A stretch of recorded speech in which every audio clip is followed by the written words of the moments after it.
Assalamualaikum warahmatullahi wabarakatuh.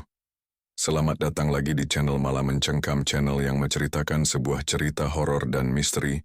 Simak terus video dari kami buat kalian yang baru bergabung. Silahkan klik tombol subscribe dan jangan lupa nyalakan loncengnya. Oke, tanpa berlama lagi kita langsung ke ceritanya.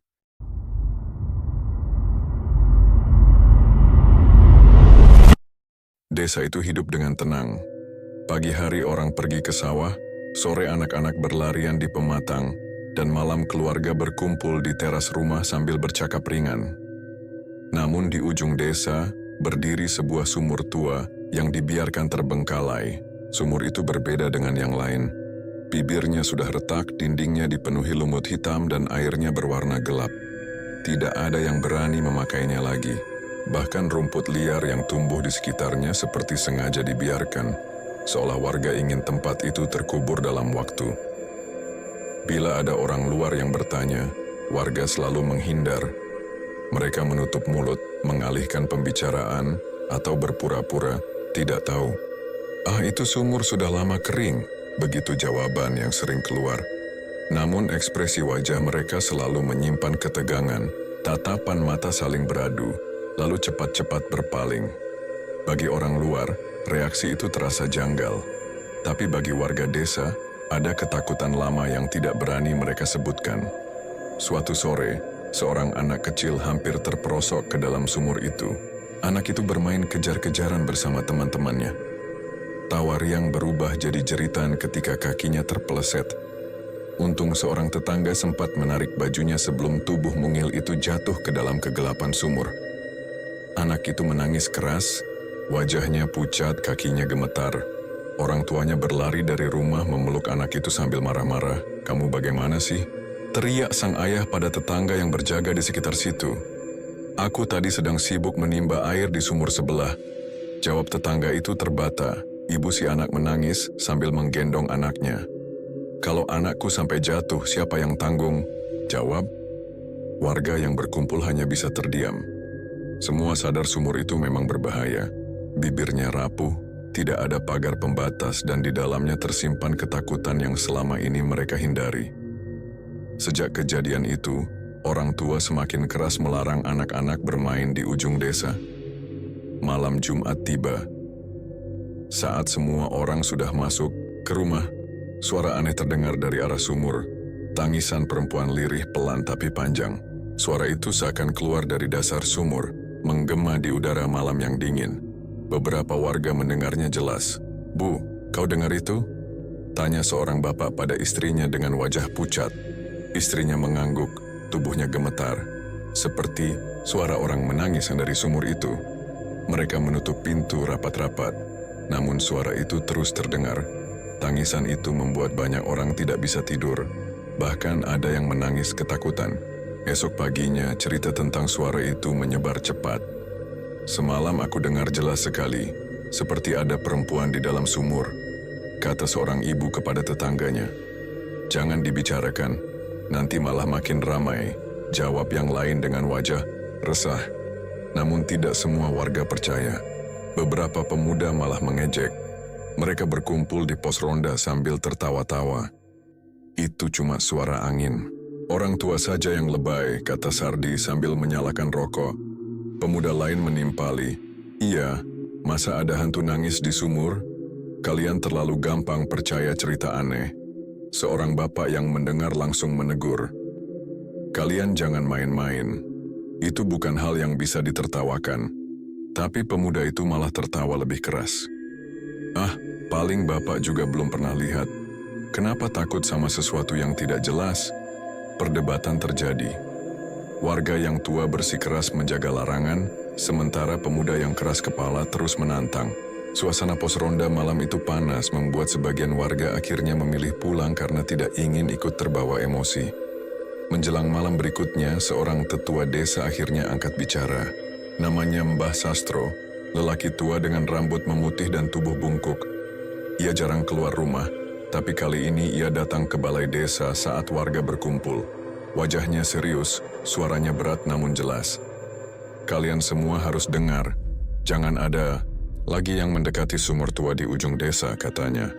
Warga langsung hening. Semua menatap Mbah Sastro. Sumur itu bukan sumur biasa. Dari dulu sudah ada larangan. Kalau dilanggar, kita semua yang akan menanggung akibatnya. Lanjutnya, seorang pemuda mencoba menyela. Mbah, kenapa harus dilarang? Kalau memang berbahaya, kenapa tidak ditutup saja? Mbah Sastro menatap tajam. Kalian tidak tahu apa yang disimpan sumur itu. Jangan pernah coba-coba. Kalau ingin selamat, patuhi larangan ini. Warga saling berbisik. Suasana makin mencekam. Bagi sebagian besar, ucapan tetua desa itu sudah cukup jadi alasan untuk tidak mendekat. Namun bagi beberapa pemuda yang masih keras kepala, justru ucapan itu menambah rasa penasaran. Malam pun turun dengan sunyi yang menekan. Angin bertiup membawa dingin, seakan mengingatkan bahwa larangan itu bukan main-main. Warga masuk ke rumah masing-masing dengan hati cemas, dan bayangan sumur tua di ujung desa terus menghantui pikiran mereka. Suasana makin mencekam setelah Mbah Sastro dengan tegas melarang siapapun mendekati sumur tua. Semua orang menatapnya dengan wajah penuh pertanyaan, seakan mereka menunggu penjelasan lebih jauh. Namun Mbah Sastro hanya duduk diam, matanya menunduk, dalam seperti menimbang-nimbang apakah rahasia lama itu pantas diungkapkan. Akhirnya, ia menghela napas panjang. Kalian harus tahu, puluhan tahun lalu pernah ada seorang gadis muda yang ditemukan mati di dalam sumur itu. Tubuhnya hancur, rambutnya menutupi wajah. Sejak saat itu, sumur itu tidak pernah dipakai lagi. Ucapan itu membuat ruangan hening. Beberapa orang terkejut, namun tidak sedikit yang langsung berkomentar. "Ah, itu hanya cerita lama yang dibesar-besarkan," sahut seorang pemuda dengan nada meremehkan. Yang lain menimpali, "Kalau memang ada gadis mati di sana, kenapa tidak pernah ada catatan resmi? Tidak ada yang tahu kebenarannya." Perdebatan mulai pecah. Sebagian warga tidak percaya, menganggap cerita itu hanya cara orang tua menakut-nakuti agar sumur tidak dipakai. Namun ada juga yang terdiam, wajahnya pucat karena merasa cerita itu sesuai dengan suara tangisan yang mereka dengar setiap malam Jumat. Pak Rahman, seorang bapak parubaya, bersuara dengan ragu. Kalau cerita itu benar, siapa keluarganya? Kenapa tidak ada yang bicara? Mbah Sastro menoleh pelan. Keluarganya sudah lama pindah dari desa ini. Setelah kejadian itu, mereka tidak kuat menanggung malu dan kesedihan. Tidak ada yang berani membicarakan lagi. Semuanya dibiarkan menghilang begitu saja. Kalimat itu membuat sebagian warga makin curiga. Kalau keluarganya pergi berarti tidak ada yang bisa memastikan. Bisa jadi cerita itu hanya karangan, ucap seorang pemuda dengan wajah menantang. Perdebatan semakin panas. Ada yang yakin cerita itu benar, ada yang menolak mentah-mentah. Suasana balai desa kembali gaduh, suara orang bersahutan saling bantah. Pak Surip, kepala desa, mencoba menenangkan, tapi suaranya tenggelam di tengah keributan. Di luar keramaian, sekelompok pemuda berbisik-bisik. Rasa penasaran mereka semakin besar. "Bagaimana kalau kita buktikan sendiri?" kata Sardi dengan nada penuh tantangan. "Buktikan bagaimana?" tanya temannya. "Kita datangi sumur itu malam ini. Kalau memang ada suara, kita dengar sendiri. Kalau tidak ada, berarti semua hanya cerita." Mereka bersepakat meski wajah beberapa di antara mereka tampak ragu. Rasa ingin tahu lebih kuat daripada ketakutan. Malam tiba. Desa tenggelam dalam sepi. Lampu-lampu rumah padam lebih cepat. Pintu-pintu ditutup rapat. Namun di satu sudut 5 pemuda berjalan pelan menuju ujung desa. Senter kecil mereka menyorot jalan. Suara langkah kaki terdengar jelas di tanah yang berdebu. Saat sampai di dekat sumur, mereka berhenti. Udara di sekitar terasa dingin. Pohon-pohon bergoyang perlahan tertiup angin menambah suasana mencekam. "Lihat, tidak ada apa-apa," bisik Sardi dengan nada menantang. "Jangan sombong dulu. Kita tunggu saja," jawab temannya yang lebih hati-hati. Mereka berdiri di sekitar sumur, mencoba menahan rasa takut. Beberapa menit berlalu hanya suara jangkrik yang terdengar. Namun tiba-tiba udara mendadak senyap. Suara serangga hilang seketika. Dari dalam sumur terdengar suara lirih seperti bisikan. "Sari, Sari." Semua pemuda itu kaget. Senter di tangan salah seorang bergetar. Kalian dengar itu? Suaranya parau. Ya, suara perempuan. Dia memanggil nama. Jawab yang lain dengan wajah pucat. Panik mulai melanda. Salah seorang hampir lari, namun Sardi menahannya. Jangan, kita harus pastikan dulu. Tapi suara itu semakin jelas. Tangisan lirih bercampur dengan bisikan nama yang sama, berulang-ulang. Sari, Sari. Keringat dingin membasahi, pelipis. Mereka saling pandang, mata penuh ketakutan. Akhirnya salah satu dari mereka berteriak, "Kita pulang sekarang juga." Mereka kabur terbirit-birit meninggalkan sumur. Senter terjatuh dan padam. Jalanan gelap membuat langkah mereka terhuyung, namun rasa takut lebih besar dari rasa sakit. Keesokan paginya kabar itu menyebar ke seluruh desa. Warga berkerumun di balai desa, wajah mereka tegang.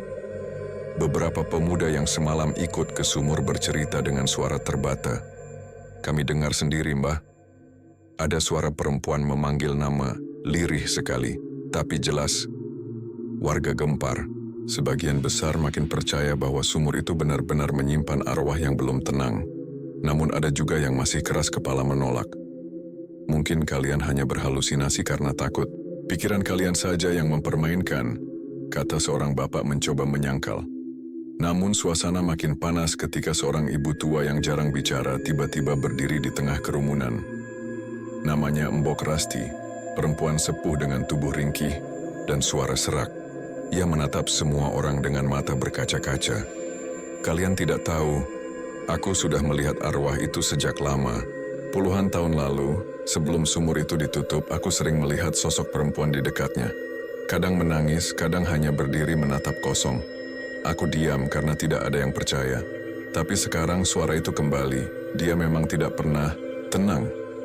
Ucapan Mbok Rasti membuat warga terdiam. Tidak ada yang berani menertawakan lagi. Wajah mereka pucat, mata terarah ke arah sumur tua, yang kini terasa semakin menyeramkan. Di tengah hening itu, Mbah Sastro kembali bicara dengan suara berat. Kalian sudah dengar sendiri. Jangan ada lagi yang meremehkan. Jika larangan ini diabaikan, akibatnya bisa lebih buruk. Warga saling pandang, sebagian mulai menunduk. Namun rasa takut sudah telanjur menyebar. Malam itu desa tidak lagi sama. Orang-orang menutup pintu lebih cepat, anak-anak dilarang keluar rumah, dan bayangan sumur tua terus menghantui setiap langkah. Kata-katanya jelas, tegas, dan menekan, membuat warga tidak ada yang berani bersuara lagi. Namun di balik diamnya orang-orang tua, ada pemuda yang justru merasa larangan itu terlalu berlebihan. Mereka menahan gelisah, ingin melawan tapi tidak berani bicara di depan banyak orang. 3 pemuda itu adalah Sardi, Bowo, dan Jamin. Mereka sering nongkrong di pos ronda setiap malam, membicarakan hal-hal ringan sambil menertawakan cerita horor yang ramai di desa. Setelah mendengar ucapan Mbah Sastro, rasa penasaran mereka justru semakin besar. Masak cuma gara-gara suara tangisan, semua orang segini takutnya, ujar Sardi dengan nada meremehkan. Bowo mengangguk, meski wajahnya agak ragu. Kalau dipikir, logika suara bisa datang dari mana saja. Angin, binatang, atau orang yang iseng. Jamin yang biasanya pendiam kali ini ikut menimpali. Aku juga tidak yakin. Kalau memang ada arwah, kenapa tidak langsung muncul? Kenapa hanya suara? Obrolan itu tidak hanya berhenti di antara mereka. Warga yang lewat mendengar dan menegur keras. Seorang bapak parubaya menghentikan langkahnya, menatap mereka tajam. Kalian bertiga jangan sembrono. Itu sumur bukan tempat main-main. Kalian mau menantang bahaya? Katanya keras. Sardi membalas dengan senyum miring. Bahaya dari mana, Pak? Kalau memang ada setan, biar dia tunjukkan diri sekalian. Kalau cuma suara, berarti memang hanya akal-akalan. Bapak itu menghela napas panjang, lalu pergi dengan wajah kecewa. Namun perkataan Sardi membuat beberapa warga lain ikut berkomentar. Kalian masih muda, jangan sok berani. Percaya sama orang tua, jangan sampai nantinya menyesal. Sudah, jelas ada korban di masa lalu. Mau tunggu apa lagi baru percaya? 3 pemuda itu hanya saling pandang. Mereka tidak mau kalah. Dalam hati mereka yakin larangan itu hanya untuk menakut-nakuti. Malam berikutnya mereka bersepakat untuk mendekat ke sumur tua. Mereka membawa senter kecil, masing-masing menggenggam batu. Kita lihat sendiri, kalau tidak ada apa-apa, berarti semua orang salah, kata Sardi sambil menyalakan senternya. Perjalanan ke ujung desa terasa panjang. Angin malam menusuk, membuat bulu kuduk merinding. Pohon pisang bergoyang perlahan, bayangannya jatuh ke tanah. Meski mencoba tampak tenang, Bowo dan Jamin beberapa kali menoleh ke belakang. "Jangan bilang kau takut, Bow," ejek Sardi sambil tertawa pelan. "Aku bukan takut, tapi suasana malam memang bikin tidak enak," jawab Bowo. Sampai di dekat sumur, mereka berhenti. Senter diarahkan ke bibir sumur yang berlumut. Batu bata pecah berserakan di sekitar, rerumputan liar menutupi sebagian tanah. Air di dalam sumur terlihat hitam pekat, tidak memantulkan cahaya sedikit pun. "Lihat, kosong, tidak ada apa-apa," kata Sardi sambil melempar batu ke dalam sumur. Mereka menunggu, tapi anehnya, tidak ada suara gemericik air, tidak ada gema, seakan batu itu hilang begitu saja. Bowo mengerutkan kening. "Kok aneh? Biasanya kalau dilempar ada suara jatuhnya." Jamin menelan ludah. "Mungkin airnya dalam sekali, atau memang tidak ada dasarnya." Sardi mencoba meyakinkan, "Kalian jangan lebay, coba lempar lagi." Mereka melempar batu kedua. Hasilnya sama, tidak ada suara. Malam semakin sunyi, hanya napas mereka bertiga yang terdengar. Tiba-tiba, dari dalam sumur terdengar suara lirih. Suara perempuan, pelan, seolah berasal dari dasar gelap. "Kembalikan aku." Ketiganya terkejut. Senter bergetar di tangan Sardi. Wajah Bowo pucat, tubuhnya gemetar. "Kalian dengar? Ada suara perempuan." Sardi berusaha menutupi rasa takut. Mungkin cuma suara angin. Tapi suara itu terdengar lagi. Kali ini lebih jelas. "Kembalikan aku, Jamin." Langsung mundur beberapa langkah. "Aku tidak tahan, kita harus pergi sekarang." Namun Sardi masih menahan.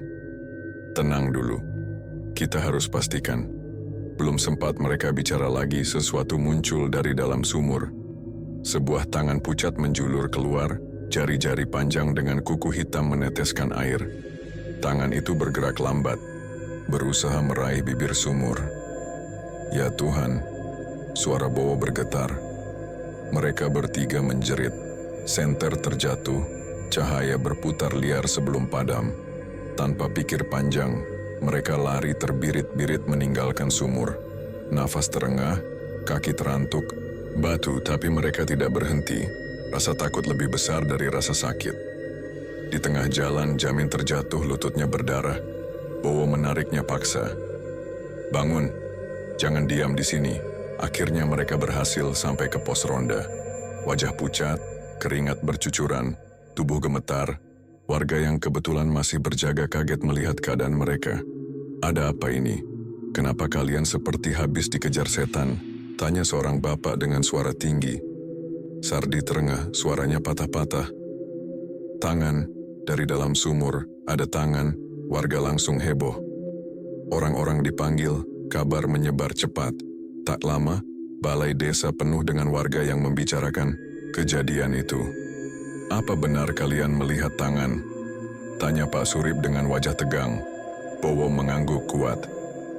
"Saya lihat jelas, Pak. Tangannya pucat, panjang, kukunya hitam. Itu bukan bayangan, itu nyata." Seorang ibu menutup mulutnya. Tubuhnya gemetar. "Astagfirullah, berarti cerita itu bukan bohong." Namun masih ada yang tidak percaya. Mungkin mereka berhalusinasi karena takut. Tidak mungkin ada tangan keluar dari sumur. Perdebatan kembali pecah. Sebagian yakin, sebagian ragu.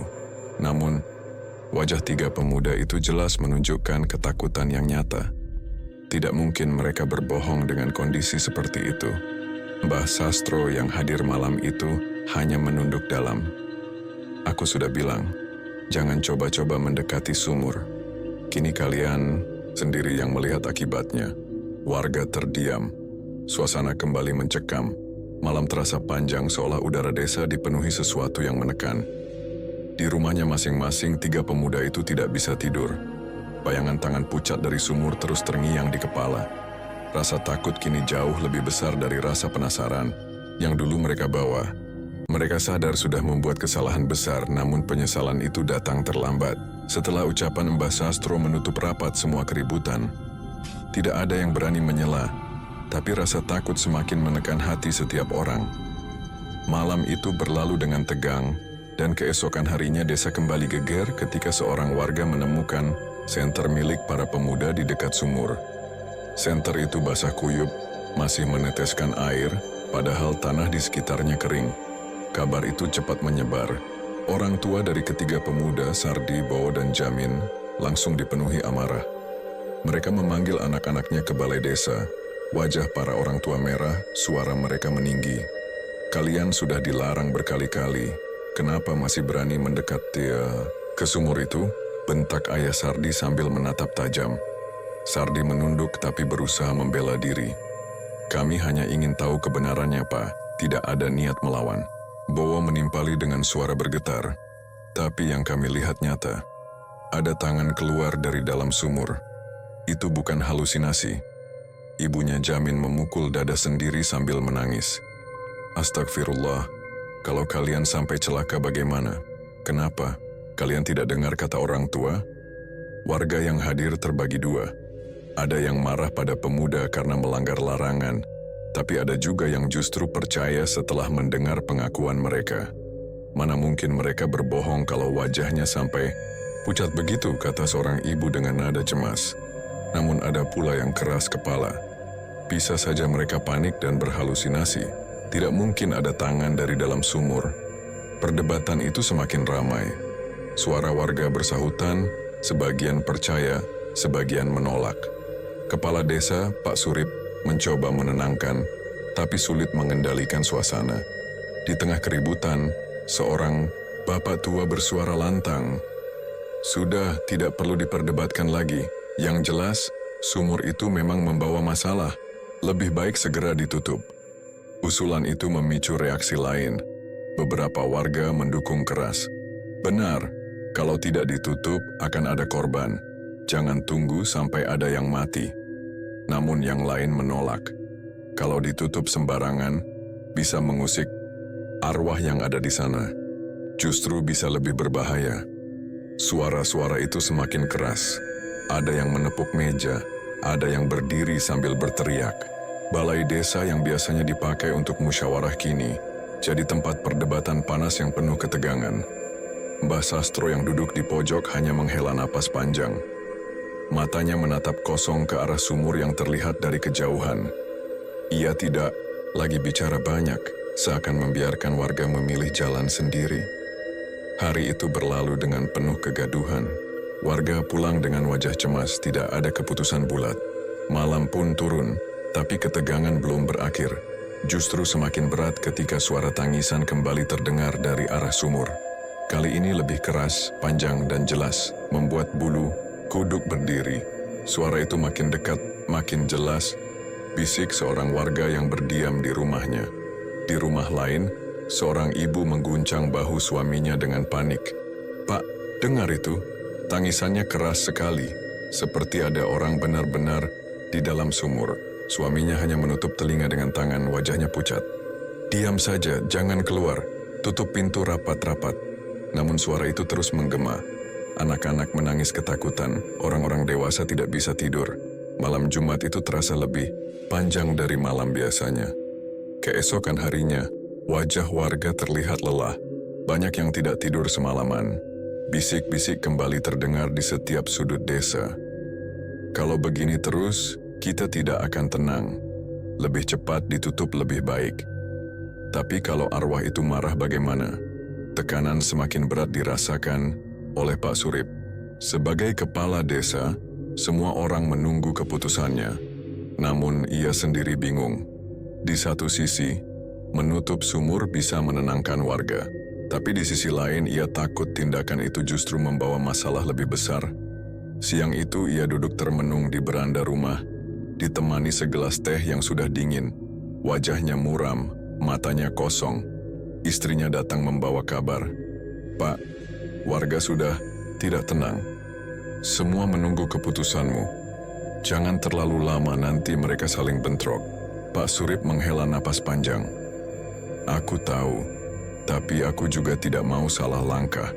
Kalau benar ada arwah di sana, menutup sumur bisa membuat keadaan semakin buruk." Istrinya menatap dengan cemas. Kalau dibiarkan, warga juga tidak bisa tidur. Malam tadi, tangisan itu membuat orang satu desa gemetar. Pak Surip tidak menjawab. Dalam hatinya, ia merasa terjebak dalam situasi yang tidak ada jalan keluar.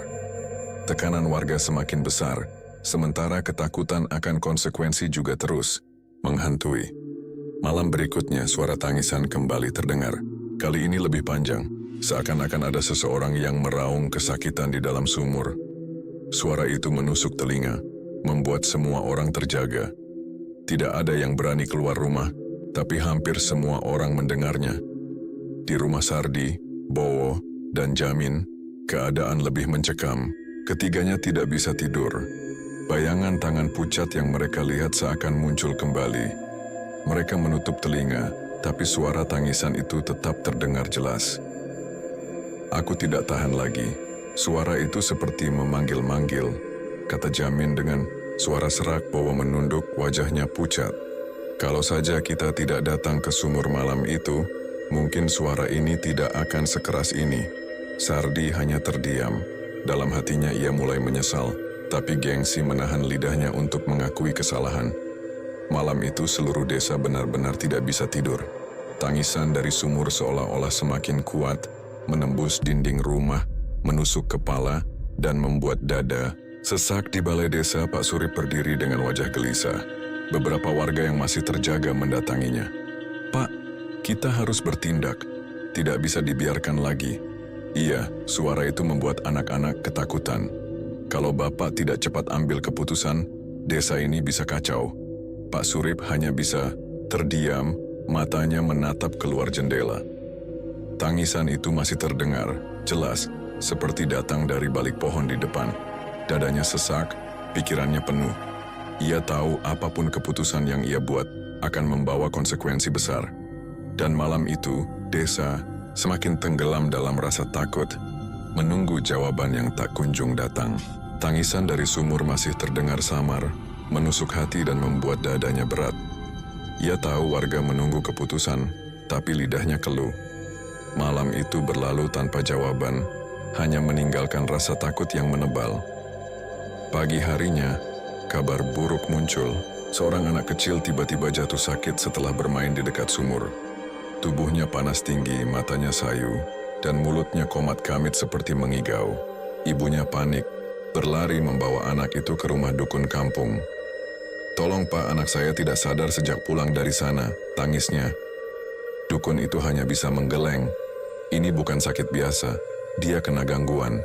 Tidak seharusnya anak sekecil ini main ke tempat terlarang." Kabar cepat menyebar.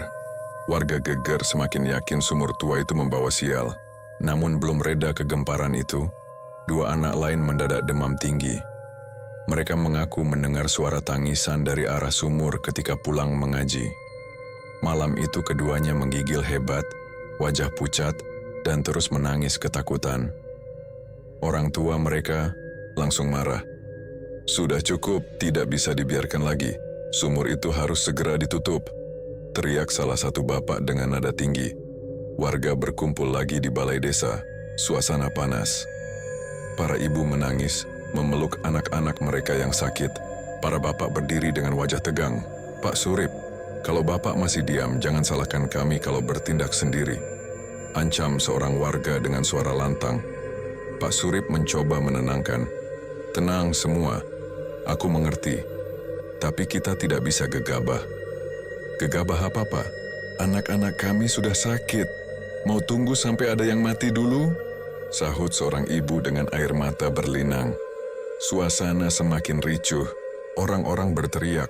Sebagian menuntut tindakan cepat, sebagian lain ketakutan kalau penutupan sumur justru mengundang marah arwah di dalamnya. Di tengah keributan itu, Mbah Sastro maju dengan langkah pelan. Suaranya serak namun jelas. Aku sudah bilang larangan itu bukan main-main. Kalian sudah melanggar. Anak-anak jadi korban karena kalian tidak patuh. Arwah itu semakin marah. Kalimatnya membuat balai desa hening seketika. Wajah warga berubah pucat, sebagian menunduk ketakutan. Namun ada juga yang semakin gelisah. Kalau arwahnya marah, lalu apa yang harus kita lakukan? Diam saja, bentak seorang bapak muda. Embah Sastro menatapnya lama, lalu menghela napas. Arwah itu tidak pernah tenang sejak dulu. Apapun yang kalian lakukan, dia akan tetap mencari jalan untuk menunjukkan dirinya. Suasana kembali gaduh. Warga berdebat sengit, ada yang bersikeras menutup sumur malam itu juga. Ada yang menolak keras karena takut memperburuk keadaan. Pak Surip hanya duduk di kursi depan, kepalanya menunduk. Ia merasa terhimpit. Dari kiri kanan, orang menuntut keputusan. Suara mereka menusuk telinga tapi pikirannya kosong. Seorang bapak mendekat, wajahnya merah karena marah. Pak, jangan diam terus, anak-anak sudah jadi korban. Bapak tanggung jawab atau tidak? Pak Surip mengangkat wajahnya. Matanya merah, suaranya serak. Aku juga bingung. Aku tidak mau membuat kesalahan yang lebih besar. Kalau aku salah ambil langkah, bukan hanya anak-anak, tapi kita semua yang kena. Warga menggerutu, sebagian keluar dari balai desa sambil mengumpat. Kalau begini terus, desa ini tidak akan selamat. Malam itu, suasana semakin berat. Anak-anak yang sakit terus mengigau. Orang tua mereka tidak berhenti menangis. Warga menutup pintu rumah lebih cepat. Bahkan ada yang membakar kemenyan di teras demi mengusir gangguan. Namun tangisan dari sumur tetap terdengar, semakin keras, semakin menusuk. Di rumahnya Jamin tidak bisa tidur. Ia menatap langit-langit, kamar, telinganya masih mendengar suara lirih dari arah sumur. Kembalikan aku. Ia menutup telinga dengan bantal, tapi suara itu tidak hilang. Tubuhnya gemetar, hatinya penuh penyesalan. Kalau saja kami tidak datang ke sumur itu, mungkin semua ini tidak terjadi. Sementara itu Pak Surip duduk termenung di ruang tamu. Istrinya mendekat, wajahnya cemas. Pak, semua orang menyalahkanmu. Mereka menunggu keputusan. Kalau kau terus diam, mereka bisa memberontak. Pak Surip menunduk, dadanya sesak. Aku tahu, tapi aku tidak tahu harus bagaimana. Apapun yang kulakukan bisa jadi bumerang. Istrinya menggenggam tangannya. Kalau begitu, lakukan sesuatu. Jangan biarkan dirimu terus disalahkan. Pak Surip menarik tangannya perlahan, menutup wajah dengan kedua telapak. Suara tangisan dari arah sumur semakin jelas terdengar, seakan masuk langsung ke dalam rumahnya. Malam itu, seluruh desa tenggelam dalam rasa takut. Anak-anak yang sakit menjadi simbol bahwa larangan benar-benar dilanggar. Warga menunggu kepastian, tapi kepala desa masih terjebak dalam kebingungan. Udara terasa lebih dingin, angin berhembus membawa suara lirih yang menusuk hati. Rasa bersalah menumpuk, rasa takut menyelimuti, dan desa itu terjebak dalam malam yang tidak pernah tenang. Tangisan lirih dari sumur membuat bulu kuduk berdiri. Anak-anak menangis, orang dewasa hanya bisa berdiam di rumah dengan doa yang tak henti. Ketakutan itu akhirnya memaksa warga mengambil keputusan. Pagi harinya, di balai desa, suara-suara lantang terdengar. Kita tidak bisa menunggu lebih lama. Sumur itu harus ditutup sekarang juga. Teriak seorang bapak dengan wajah tegang. Benar. Kalau dibiarkan, korban bisa bertambah, saut yang lain. Namun tidak semua sepakat. Beberapa pemuda berdiri dengan raut ragu. Sardi yang sejak awal keras kepala kali ini malah berbeda. Kalau sumur itu ditutup sembarangan, apa kalian tidak takut? Bagaimana kalau arwah di dalamnya semakin marah? Warga riuh. Ada yang mendukung Sardi, ada yang menentangnya. Perdebatan terjadi lagi. Suara tumpang tindih memenuhi ruangan. Kalau tidak ditutup, kita semua tidak akan tenang. Kalau ditutup, kita tidak tahu apa yang terjadi selanjutnya. Pak Surip yang sejak beberapa hari hanya diam, kali ini mencoba menengahi. Aku tahu kalian semua takut. Aku juga takut. Tapi kita harus melakukan sesuatu. Menutup sumur mungkin satu-satunya cara. Akhirnya warga sepakat, meski dengan hati yang berat. Siang itu beberapa orang mengumpulkan papan kayu dan batu untuk menutup sumur tua. Para ibu dan anak-anak diminta tetap di rumah. Hanya para laki-laki dan pemuda yang ikut ke lokasi. Langkah mereka menuju ujung desa terasa berat. Matahari siang menyengat, tapi suasana justru dingin. Angin berhembus pelan membawa bau anyir samar. Bibir sumur sudah ditutupi lumut dan air di dalamnya gelap pekat. Cepat kita lakukan sebelum hari gelap, ucap seorang warga dengan suara tegas. Beberapa orang mulai menurunkan papan besar ke atas bibir sumur. Namun baru saja kayu pertama diletakkan, suara tangisan keras terdengar dari dalam sumur. Tangisan itu panjang jelas, seakan-akan seseorang sedang disiksa di bawah sana. Ya Allah, kalian dengar itu? Seru seorang pemuda dengan wajah pucat. Tarik dulu papan itu. Jangan teruskan. Teriak yang lain sambil mundur. Beberapa orang berhenti bekerja. Wajah mereka penuh ragu, tangan gemetar. Ada yang hampir menjatuhkan papan karena ketakutan. Suara tangisan itu semakin keras membuat orang-orang menutup telinga. Sudah, jangan mundur, kata Pak Surip dengan suara lantang, meski matanya juga jelas ketakutan. Kalau kalian berhenti sekarang, desa ini tidak akan pernah tenang.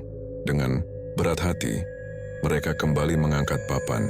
Namun saat kayu kedua diturunkan, papan pertama tiba-tiba bergeser sendiri. Seperti ada yang mendorong dari bawah. Papan itu terangkat sedikit bergoyang sebelum jatuh ke tanah. Warga menjerit panik. Beberapa langsung mundur jauh. Dia tidak mau ditutup, dia marah. Ketegangan memuncak. Ada yang ingin pulang. Ada yang berteriak agar pekerjaan dibatalkan.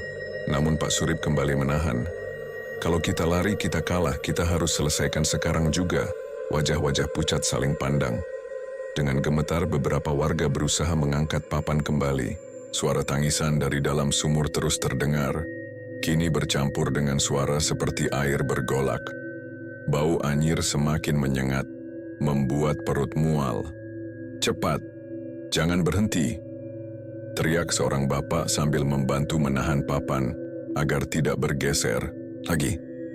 Dengan tenaga bersama, akhirnya papan berhasil dipasang rapat menutupi bibir sumur. Setelah itu, batu-batu besar diturunkan di atasnya, ditumpuk agar tidak mudah bergeser.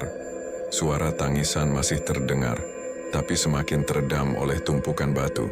Semua terdiam, wajah basah oleh keringat. Nafas mereka tersengal. Tidak ada yang berani bicara keras, hanya suara napas dan detak jantung yang terasa.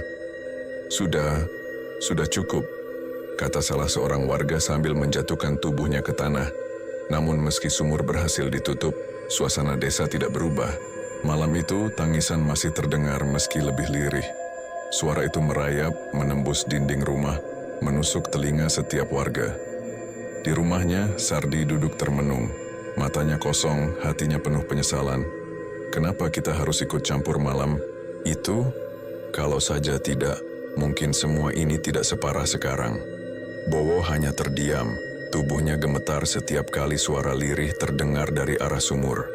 Jamin menutup wajah dengan tangan, seakan ingin menghapus semua bayangan yang menghantui. Pak Surip di rumahnya tidak bisa tidur. Ia tahu warga menaruh harapan padanya, tapi suara lirih yang terus terdengar seolah mengejek semua usahanya. Matanya merah, dadanya sesak. Malam itu, desa tetap tenggelam dalam ketakutan.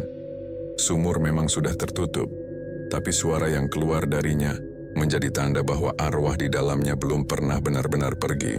Matanya menatap langit-langit, tapi telinganya terus menangkap suara lirih yang entah nyata atau hanya bayangan. Pikirannya kacau, dadanya sesak. Ia tahu sumur sudah ditutup, tapi ketakutan justru semakin besar. Malam itu terasa panjang, seakan ada yang mondar-mandir di luar rumahnya. Keesokan harinya, kabar baru membuat warga resah. Beberapa orang mengaku mendengar suara langkah kaki di halaman rumah mereka semalaman. Suara itu seperti orang berjalan pelan, bolak-balik, tapi ketika pintu dibuka tidak ada siapapun. Seorang ibu bercerita dengan wajah pucat. Aku dengar jelas ada yang jalan di depan pintu. Suaranya berat, seperti menyeret sesuatu. Tapi waktu aku buka, halaman kosong. Tidak ada apa-apa. Warga lain mengangguk. Aku juga dengar. Bukan cuma sekali. Sampai ayam di kandang ribut semua. Tapi tidak ada orang. Bisik-bisik kembali menguasai desa.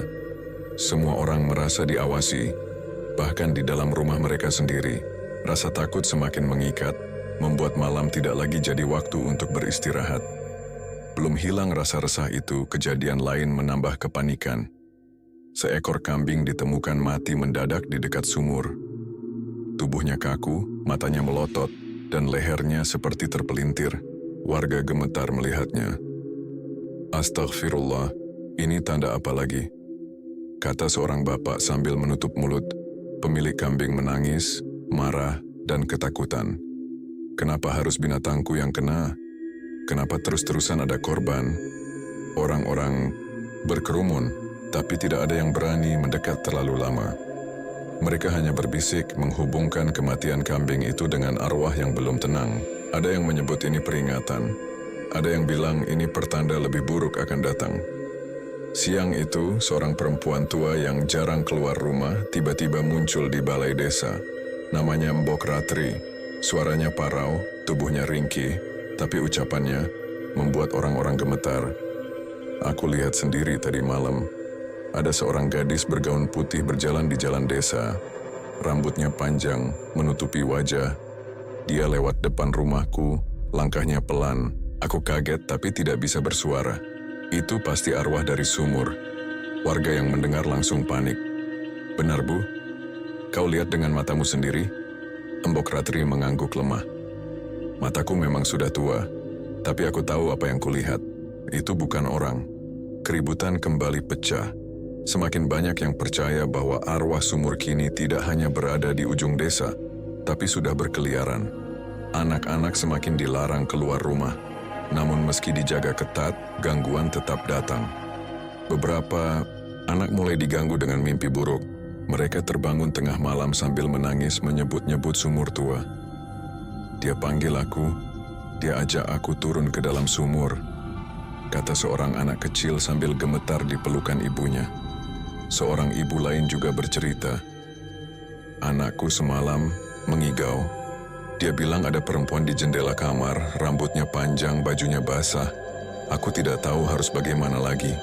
Tangisan anak-anak terdengar di banyak rumah, membuat suasana desa semakin berat. Orang tua mereka panik, saling menyalahkan. Sebagian menyesal karena tidak menutup sumur lebih cepat. Sebagian lain menyesali kenapa sumur ditutup tanpa ritual khusus. Di antara semua orang yang diselimuti ketakutan, ada seorang pemuda yang paling dihantui.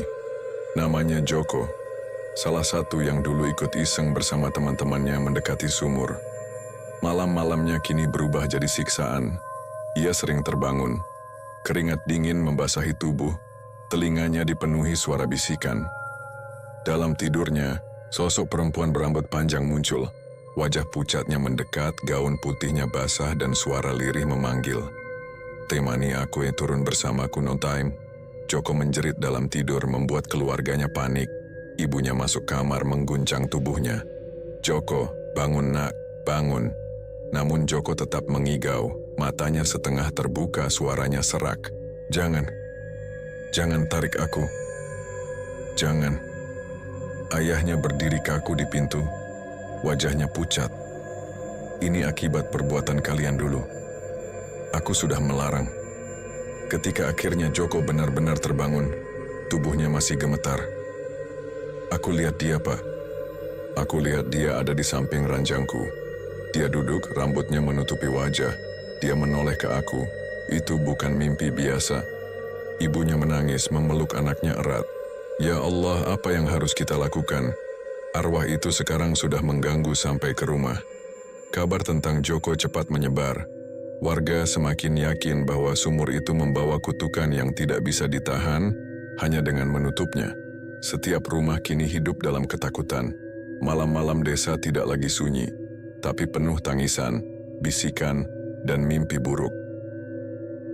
Pak Surip hanya bisa termenung di ruang tamu rumahnya. Wajahnya semakin tua, matanya cekung karena tidak pernah tidur nyenyak. Ia tahu seluruh warga menaruh harapan padanya, tapi ia juga tahu apapun langkah yang ia ambil akan tetap dihantui teror dari sumur.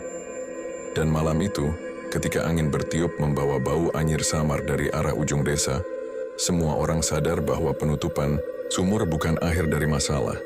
Justru sejak itu teror semakin nyata dan rasa takut semakin dalam. Wajahnya kusut, matanya kosong menatap lantai. Sejak sumur ditutup, bukan ketenangan yang datang, melainkan teror yang semakin menjerat. Malam-malamnya selalu gelisah, suara lirih tak pernah berhenti, dan warga menaruh semua harapan padanya. Ia merasa gagal, tidak mampu melindungi desa yang dipimpinnya. Malam Jumat berikutnya, ketegangan memuncak. Langit gelap, angin berembus membawa hawa dingin yang menusuk tulang. Warga memilih tetap berjaga karena tidak ada yang bisa tidur. Tiba-tiba, dari arah sumur terdengar jeritan keras. Suaranya panjang, melengking, dan membuat bulu kuduk berdiri. Seluruh desa tersentak. Anak-anak menjerit, para ibu memeluk mereka erat. Para bapak berlari keluar rumah, menatap ke arah ujung desa dengan wajah pucat. Itu dari sumur, teriak seorang warga dengan suara bergetar. Suara itu tidak berhenti. Jeritan demi jeritan menggema semakin keras, seakan keluar dari perut bumi. Warga berkumpul di sekitar balai desa, sebagian nekat mendekat ke arah sumur. Namun langkah mereka terhenti ketika papan penutup yang dipasang bergeser sendiri. Batu-batu yang ditumpuk di atasnya bergetar, lalu jatuh satu persatu. Ya Allah, lihat itu! Teriak seorang pemuda sambil mundur. Air di dalam sumur yang tertutup papan tiba-tiba bergolak, menimbulkan suara gemuruh seperti ada badai kecil di bawah tanah. Bau anyir menusuk hidung, membuat beberapa orang hampir muntah. Dia marah, dia keluar. Suara seorang ibu parau sambil menangis. Dan benar saja, dari kabut tipis yang muncul di sekitar sumur, terlihat sosok perempuan perlahan berdiri. Gaun putihnya lusuh, basah, menempel di tubuh. Rambut panjang menutupi sebagian wajah pucatnya. Tangannya terkulai, kepalanya menunduk. Semua mata membelalak, tubuh mereka gemetar menyaksikan pemandangan itu. Itu dia, itu arwah gadis dari sumur, bisik seorang bapak dengan wajah pucat. Pasti sosok itu mengangkat kepalanya. Wajahnya terlihat jelas di bawah sinar rembulan yang tertutup awan tipis. Mata kosong, bibir pucat, dan wajah pucat penuh luka. Perempuan itu menatap kerumunan warga, lalu melangkah pelan meninggalkan sumur. Lari! Teriak seseorang dengan panik. Kerumunan pecah. Warga berhamburan ke segala arah. Ada yang jatuh tersungkur, ada yang menabrak satu sama lain. Seorang ibu hampir pingsan ditopang oleh anaknya yang juga menangis ketakutan. Jeritan terdengar di mana-mana, bercampur dengan tangisan anak-anak dan teriakan panik. Pak Surip mencoba menahan. "Jangan panik, tenang dulu." Namun suaranya tenggelam oleh hiruk-pikuk. Ia sendiri gemetar, kakinya lemas melihat sosok perempuan itu semakin jelas berdiri di tengah jalan desa. Sardi, Bowo, dan Jamin yang dulu pernah iseng mendekat ke sumur, kini bersembunyi di balik rumah warga. Wajah mereka pucat, napas mereka memburu.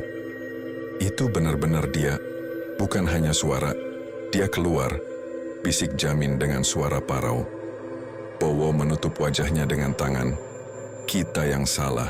Semua ini terjadi karena kita dulu menantang larangan. Sardi tidak sanggup bicara. Matanya kosong, tubuhnya gemetar hebat. Sementara itu, sosok perempuan bergaun putih itu masih berdiri, seolah menikmati kepanikan yang ditimbulkannya. Dari arah bibir sumur, suara air masih bergolak, menambah suasana semakin menakutkan. Akhirnya beberapa warga berinisiatif menimbun sumur dengan tanah. Mereka membawa cangkul, bekerja tergesa meski tubuh gemetar. "Kita harus timbun sekarang, kalau tidak dia akan terus keluar," teriak seorang bapak sambil mencangkul tanah ke arah sumur. Warga lain ikut membantu. Tanah dilempar ke atas papan yang bergeser, menimbun perlahan meski suara tangisan masih terdengar di sela-sela kerja keras itu. Nafas mereka memburu, tangan mereka gemetar, tapi rasa takut memaksa mereka terus bergerak. Namun meski sumur akhirnya benar-benar tertimbun, suara lirih itu tidak hilang. Bahkan setelah semua menutup telinga, suara itu tetap terdengar di kepala mereka. Sosok perempuan bergaun putih pun masih terlihat berdiri di pinggir desa, menatap ke arah warga yang berlarian menjauh. Pak Surip berdiri terpaku, wajahnya basah oleh keringat. Ia sadar, semua usaha tidak membawa ketenangan. Warga mungkin berhasil menutup sumur, tapi arwah itu tidak akan pernah benar-benar hilang. Malam itu desa dipenuhi jeritan, tangisan, dan doa yang bercampur menjadi satu. Warga bersembunyi di rumah masing-masing, menutup pintu rapat-rapat, tapi tetap dihantui oleh bayangan sosok perempuan bergaun putih yang menatap kosong. Dan sejak malam itu, tidak ada yang bisa menjawab pertanyaan paling menakutkan. Apakah teror dari sumur tua benar-benar berakhir, atau justru baru saja dimulai? Mungkin sampai sini saja cerita ini, dan jangan lupa kalian subscribe channel ini, biar tidak ketinggalan cerita horor dan mistis lainnya. Wassalamualaikum warahmatullahi wabarakatuh.